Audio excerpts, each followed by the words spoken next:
സഞ്ചാരികളെ ആവേശഭരിതരാക്കുകയും ഗവേഷകരെ വട്ടം കറക്കുകയും ചെയ്യുന്ന ഭീകര കഥകൾ നിറഞ്ഞ ആ കാടിനെക്കുറിച്ച് വിശദമായി അറിയാം നമുക്ക്.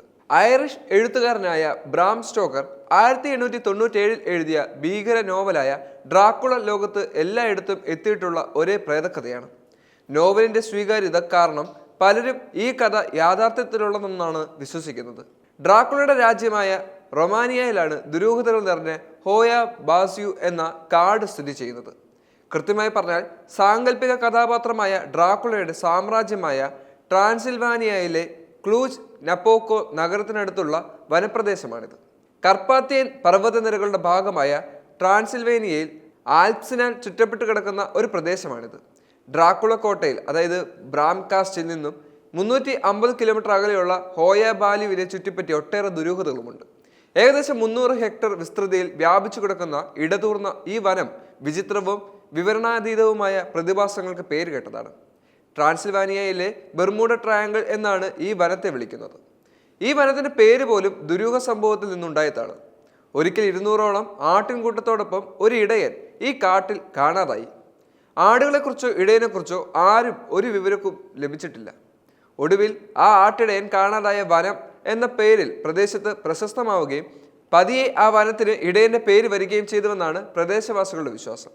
എന്നാൽ ഈ വനത്തിന് ഇപ്പോഴുള്ള ലോക പ്രശസ്തിക്ക് കാരണം മറ്റൊരാളാണ്. എമിൽ ബാർണിയ എന്നു പേരുള്ള ഒരു സൈനിക സാങ്കേതിക വിദഗ്ധൻ ഇവിടെ UFOയുടെ അതായത് പറക്കും തെളിക അന്യഗ്രഹ ജീവികളുടെ വാഹനം സാന്നിധ്യത്തെ സാക്ഷ്യപ്പെടുത്തിയെത്തി. തന്റെ അവകാശവാദം തെളിയിക്കുന്നതിനായി എമിൽ ബാർണിയ ഒരു ഫോട്ടോയും കൊണ്ടുവന്നിരുന്നു. ഹോയ ബാസ്യു വനമേഖലയ്ക്ക് മുകളിൽ ഒരു UAF സഞ്ചരിക്കുന്നതിന്റെ ഫോട്ടോ ആയിരുന്നു അദ്ദേഹം തെളിവായി കാണിച്ചത്. അതോടെ ഈ പ്രദേശം ലോകമെമ്പാടുമുള്ള ആളുകളുടെ ശ്രദ്ധ നേടി. ഈ പ്രത്യേക വനമേഖലയെ ഇപ്പോൾ ദ ക്ലിയറിംഗ് എന്നാണ് വിളിക്കുന്നത്. അതിന് കാരണം UFO സഞ്ചരിച്ച പ്രത്യേക വനഭാഗം കാട് വെട്ടിത്തെളിച്ചതുപോലെയാണ് കാണുന്നത്. ഈ പ്രത്യേക ഇടത്ത് ഒന്നും വളരുന്നില്ല. ഈ ഭാഗത്തെ എല്ലാ മരങ്ങളും ചെടികളും വളരുന്നത് നിർത്തിയെപ്പോലെ തോന്നിപ്പോകും. എമിൽ ബാർണിയ കൂടാതെ മറ്റു പലരും ഇവിടെ അന്യഗ്രഹ ജീവികളുടെ സാന്നിധ്യത്തെ സാക്ഷ്യപ്പെടുത്തിയിട്ടുണ്ട്. വർഷങ്ങളായി അവിടെ UFO കാഴ്ചകളുടെ നിരവധി റിപ്പോർട്ടുകൾ പുറത്തുവരും. പലരും ഹോയ ബാലുവിലെ വനമേഖലയിലെ ആകാശത്ത് വിചിത്രമായ വെളിച്ചങ്ങളും വസ്തുക്കളും കാണുന്നുണ്ടെന്ന് അവകാശപ്പെടുന്നു. ചിലർ അന്യഗ്രഹ ജീവികളെ കണ്ടുമുട്ടിയെന്ന് റിപ്പോർട്ടുകളുണ്ട്. ഇതുകൂടാതെ ഇവിടെ പ്രേത സാന്നിധ്യമുണ്ടെന്നും ഒരു വിഭാഗം ആളുകൾ പറയുന്നു. പ്രദേശവാസികൾക്കിടയിൽ ഇത് സംബന്ധിച്ച് പല ഐതിഹ്യങ്ങളുമുണ്ട്. ഈ വനപ്രദേശത്ത് നടത്തുന്ന യുദ്ധങ്ങളിൽ പങ്കെടുത്ത സൈനികർ ഉൾപ്പെടെ അവിടെ മരിച്ചവരുടെ പ്രേതങ്ങൾ ഈ വനത്തിൽ എത്തുന്നവരെ വേട്ടയാടുന്നതായി പറയപ്പെടുന്നു. പ്രേതരൂപങ്ങളെ കണ്ടതായും വിചിത്രമായ ശബ്ദങ്ങൾ കേട്ടതായും ചില സന്ദർശകർ റിപ്പോർട്ട് ചെയ്തിട്ടുണ്ട്.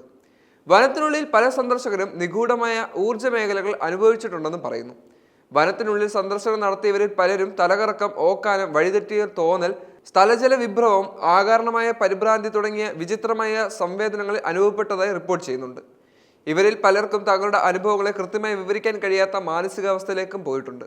ഇത്തരം കാര്യങ്ങളെല്ലാം പാരാനോർമൽ അല്ലെങ്കിൽ ശരിക്കും ക്രിയേറ്റീവ് ഭാവന എന്നാണ് വിദഗ്ധർ വിശേഷിപ്പിക്കുന്നത്. ശാസ്ത്രീയ ഗവേഷണത്തിനായി ഒട്ടേറെ വിദഗ്ധർ പ്രദേശത്തെ പഠിക്കുന്നുണ്ട്. വനത്തിലെ കാന്തിക ക്ഷേത്രങ്ങളെ വൈദ്യുത കാന്തിക പ്രതിഭാസങ്ങളെയും കുറിച്ചുള്ള പഠനങ്ങൾ ഉൾപ്പെടെയുള്ള ഗവേഷണ വിഷയങ്ങളാക്കിയവരുമുണ്ട്. എങ്കിലും ഇപ്പോഴും കൃത്യമായ ഒരു ഉത്തരം ഇവിടെ നിന്ന് കിട്ടാനില്ല.